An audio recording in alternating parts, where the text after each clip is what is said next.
present myself Manish Kumar Gupta, HOD of Biology at Nissan's Classes Private Limited, Kota. आज हम unit number first का जो last chapter है, chapter number fourth, वो हम डिस्कस करने जा रहे हैं। चैप्टर नंबर फोर्थ का नाम है पादप जनन की विशिष्ट विधियां। पादप जनन की विशिष्ट विधियां, special method of plant reproduction. तो पादप जनन की विशिष्ट विधियों में चार मुख्य विधियां यहाँ पर दी गई है। सबसे पहली विधि का नाम है असंजनन। असंजनन बहुत ही इंपॉर्टेंट टॉपिक है, ये बोर्ड की परीक्षा में भी पूछा गया है। असंजनन के बाद जो दूसरे नंबर की जो विधि है वो है अनिषेक बीजता। अनिषेक बीजता के बाद तीसरे नंबर की जो विशिष्ट विधि है वो है सूक्ष्म प्रवर्धन, और अंतिम जो विधि है वो है कायिक प्रवर्धन। इन सब विधियों को हम बहुत अच्छे ढंग से डिस्कस करने जा रहे हैं। सबसे पहले जो विधि अपन ले रहे हैं वो है असंजनन। असंजनन बहुत ही इंपॉर्टेंट टॉपिक है। प्रोफेसर पंचानन माहेश्वरी ने इसे बहुत ही अच्छे ढंग से बताया और इसको भी आगे चार विधियों में डिस्कस किया। लेकिन उससे पहले हम असंजनन की यहाँ पर डेफिनेशन को डिस्कस कर रहे हैं। एपोमिक्सिस। एपोमिक्सिस क्या है? तो इसमें नर और मादा युग्मक बिना निषेचन के ही एक नए भ्रूण का निर्माण कर लेते हैं। नर और मादा युग्मक बिना निषेचन के ही यहाँ पर, बिना निषेचन क्रिया के ही यहाँ पर भ्रूण का निर्माण हो जाता है, उसे हम असंजनन कहते हैं। अगर हम इस टॉपिक को ढंग से देखें, इसके नाम से भी हम इसकी डेफिनेशन बना सकते हैं। असंजनन, बिना मिले ही नए पादपों का निर्माण। असंजनन में यदि हम देखें तो नर और मादा युग्मक होते हैं परंतु उनका आपस में मिलन नहीं होता है, और उसके बाद भी बिना मिले भी भ्रूण का निर्माण हो जाता है। इसके लिए पंचानन माहेश्वरी ने यहाँ पर चार अलग अलग विधियां बताई गई। चारों विधियों को हम यहाँ डिस्कस करने जा रहे हैं। हमारी जो सबसे पहली विधि है वो है अनावर्ती असंजनन। अनावर्ती असंजनन, नॉन रिकुरेंट एपोमिक्सिस। इसमें हम देखेंगे, इसमें जो भ्रूण बनेगा वो भ्रूण अगुणित बनेगा। यानी कि अनावर्ती असंजनन में जो भ्रूण बनता है वो अगुणित बनता है। इसको हम सुविधा की दृष्टि से दो भागों में बांट लें। सबसे पहला जो प्रकार है वो है अगुणित अनिषेक जनन, यानी कि हैप्लॉइड पार्थेनोजेनेसिस। अगुणित अनिषेक जनन किसे कहते हैं? तो स्टूडेंट, हमें पता है कि इसमें जो भ्रूण बनता है वो अगुणित बनता है। तो आपको पुराने जो टॉपिक अपने डिस्कस किए उनमें पता होना चाहिए कि भ्रूण कोश जो होता है, एम्ब्रियो शेक जो होता है, वो भी अगुणित होता है। और अगुणित भ्रूण कोश में अंदर जो कोशिकाएं होती है वो अगुणित कोशिकाएं होती है। तो इसमें हम यहाँ पर हम सबसे पहली जो कोशिका ले रहे हैं वो है अगुणित कोशिका। अगुणित कोशिका में हम अंड कोशिका लेंगे। अंड कोशिका अगुणित होती है और ये बिना निषेचन क्रिया के ही नए भ्रूण का निर्माण कर लेती है। तो अगुणित भ्रूण कोश, उसके अंदर जो अगुणित अंड कोशिका है वो अगुणित है, और उससे जो भ्रूण बनेगा बिना निषेचन के उसको हम यहाँ पर कहेंगे अगुणित अनिषेक जनन। इसका दूसरा जो प्रकार है या दूसरी जो विधि भी बोल सकते हैं वो है यहाँ पर अगुणित अपयुग्मन। अगुणित अपयुग्मन में हमें ये ध्यान रखना पड़ेगा कि अंड कोशिका को इस बार हमें छोड़ना पड़ेगा। तो भ्रूण कोश के अंदर जो अगुणित अंड कोशिका है उसको हमें छोड़ना है। इसके अलावा जो जितनी भी अगुणित कोशिकाएं उनको हम इसमें इस्तेमाल कर सकते हैं, और उन सहायक कोशिकाएं ले सकते हैं, प्रतिद्वंद्वी कोशिकाएं भी ले सकते हैं। उनके द्वारा यदि बिना निषेचन के भ्रूण का निर्माण हो रहा है तो इस प्रकार के जनन को हम यहाँ पर अगुणित अपयुग्मन कहते हैं। अगुणित अपयुग्मन में हमने अंड कोशिका को छोड़कर कोई अन्य अगुणित कोशिका ली थी जिसने बिना निषेचन के ही एक नए भ्रूण का निर्माण कर दिया। तो स्टूडेंट, हमने देखा अनावर्ती असंजनन में जो भ्रूण बन रहा है वो अगुणित भ्रूण बन रहा है। इसके बाद हम जो दूसरा जो प्रकार ले रहे हैं वो है पुनरावर्ती, रिकुरेंट। यहाँ पर रिकुरेंट में हम देखेंगे कि जो भ्रूण बनता है वो द्विगुणित बनता है। ये बहुत इंपॉर्टेंट डिफरेंस यहाँ पर आपको नजर आ रहा होगा।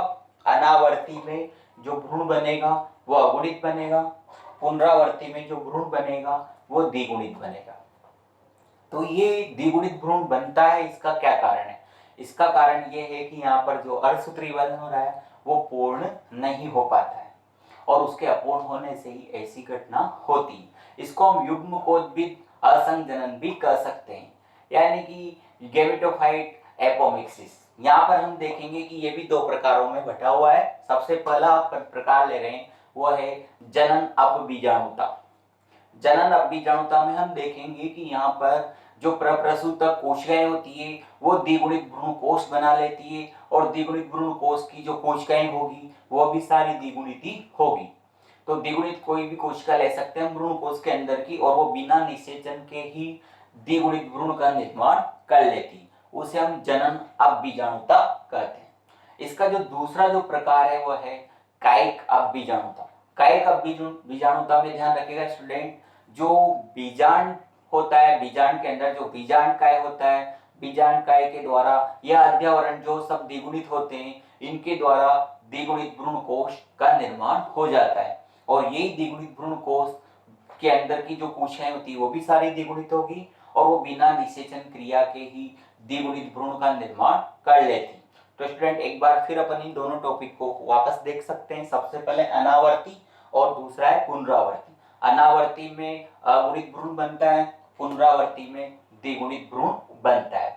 अनावर्ती में भी आगे हमने दो प्रकार लिए थे, अगुणित अनिषेक जनन और अगुणित अपयुग्मन। इसमें भी हमने दो प्रकार लिए हैं, पुनरावर्ती में भी जनन अपबीजाणुता और दूसरा है कायिक अपबीजाणुता।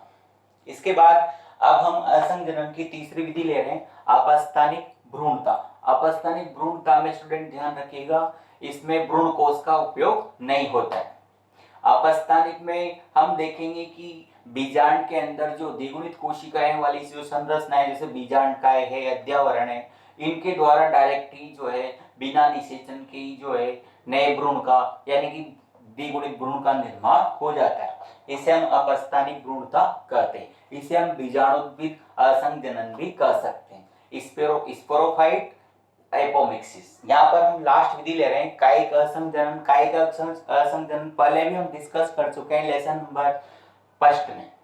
इसमें जो एक्स्ट्रा जो संरचनाएं होती है जिन्हें हम कायिक प्रवर्ध कर सकते हैं, प्रोपेग्यूल जिनको कहा था हमने, या पत्र प्रकलिका है, बुलबिल जो है, उनसे बिना निषेचन क्रिया के ही नए पादप बनना शुरू हो जाते हैं। इसके बाद इस तरह हमने देखा असंग जनन की चार विधियां हमने डिस्कस की और इन चारों विधियों के बाद अब हम दूसरा टॉपिक ले रहे हैं अनिषेक बीजता। अनिषेक बीजता बहुत इंपॉर्टेंट टॉपिक है, ये पूछा गया है बोर्ड की परीक्षाओं में। अनिषेक बीजता में एक गेमोस्पर्मी इसको बोलते हैं अपन। एक गेमोस्पर्मी में हम देखेंगे कि किस तरह एक नए भ्रूण का निर्माण होता है। तो इसमें स्टूडेंट ध्यान रखिएगा, नर और मादा युग्मक इसमें भी नहीं मिलते हैं और बिना निषेचन क्रिया के ही, बिना अर्धसूत्री विभाजन क्रिया के ही भ्रूण का पादप का निर्माण हो जाता है। तो इसकी डेफिनेशन हम इस तरह बना सकते हैं, अनिषेक बीजता जिसमें अर्धसूत्री विभाजन और यहाँ पर युग्मक संलयन दोनों घटनाएं नहीं हो और इनके बावजूद भी भ्रूण का निर्माण, नए पादप का निर्माण हो जाए, उसे हम अनिषेक बीजता कहते हैं। इसके बाद जो तीसरा टॉपिक आता है, तीसरी जो जनन की विशिष्ट विधि आती है वह है सूक्ष्म प्रवर्धन, माइक्रो प्रोपेगेशन। ये बहुत इंपॉर्टेंट टॉपिक है क्योंकि इसका आजकल बहुत ज्यादा उपयोग हो रहा है। ये व्यावसायिक स्तर पर बहुत ज्यादा काम में ली जाती है। इसमें बहुत ही कम समय में अत्यधिक मात्रा में छोटे छोटे पादप उत्पन्न किए जा सकते हैं। इसमें सबसे पहले हमें ये लेना होगा, इसमें पादप का कोई भी भाग, कोई भी कोशिका है, कोई भी उत्तक है, उसको हम कर्तोत्तक जिसको एक्सप्लांट कहते हैं उसके रूप में ले सकते हैं।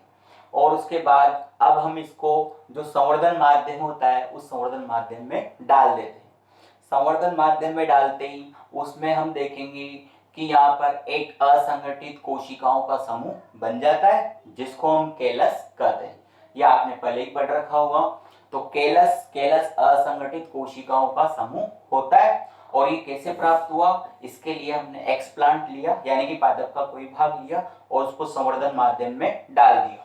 संवर्धन माध्यम में डालते ही उसमें केलस प्राप्त हुआ। इसमें हम इस बार वृद्धि हार्मोन डाल देंगे। वृद्धि हार्मोन जैसे ऑक्सिन है, जिब्रेलिन है, ये सब डालते ही इसमें जड़ का विकास और तने का विकास शुरू हो जाएगा और कुछ ही समय में छोटे छोटे पादप प्राप्त हो जाएंगे जिन्हें हम उपयुक्त मृदा में डालेंगे। उसके बाद फिर साधारण मृदा में डालें तो कुछ ही समय में बहुत सारी संख्या में पादप प्राप्त हो गए। सूक्ष्म प्रवर्धन का सबसे मेन फायदा ये है कि इसमें जो पादप प्राप्त हो रहे हैं वो प्रतिरोधी पादप प्राप्त हो रहे हैं। प्रतिरोधी मतलब जिनमें बहुत अच्छे गुण हैं, जिन पर रोग अणु इतनी आसानी से अटैक नहीं कर पाते। तीसरी और अंतिम जो विधि है वो है कायिक प्रवर्धन। कायिक प्रवर्धन हम लेसन नंबर 1 में पहले ही डिस्कस कर चुके हैं। कायिक प्रवर्धन में ये ध्यान रखिएगा स्टूडेंट, बीज का उपयोग नहीं होता है। बिना बीज का उपयोग किए हमें नए पादप बनाने होते हैं। तो बीज को छोड़कर पादप का कोई सा भी कायिक भाग ले लो और उसमें जो है उसमें प्रवर्धन होता है और उससे एक नए पादप का निर्माण हो जाता है, जैसा कि हम चैप्टर नंबर 1 में डिस्कस कर चुके हैं। तो आज का टॉपिक यहाँ तक ही, इसके आगे का टॉपिक हम अपने नेक्स्ट लेक्चर में डिस्कस करेंगे। Thank you.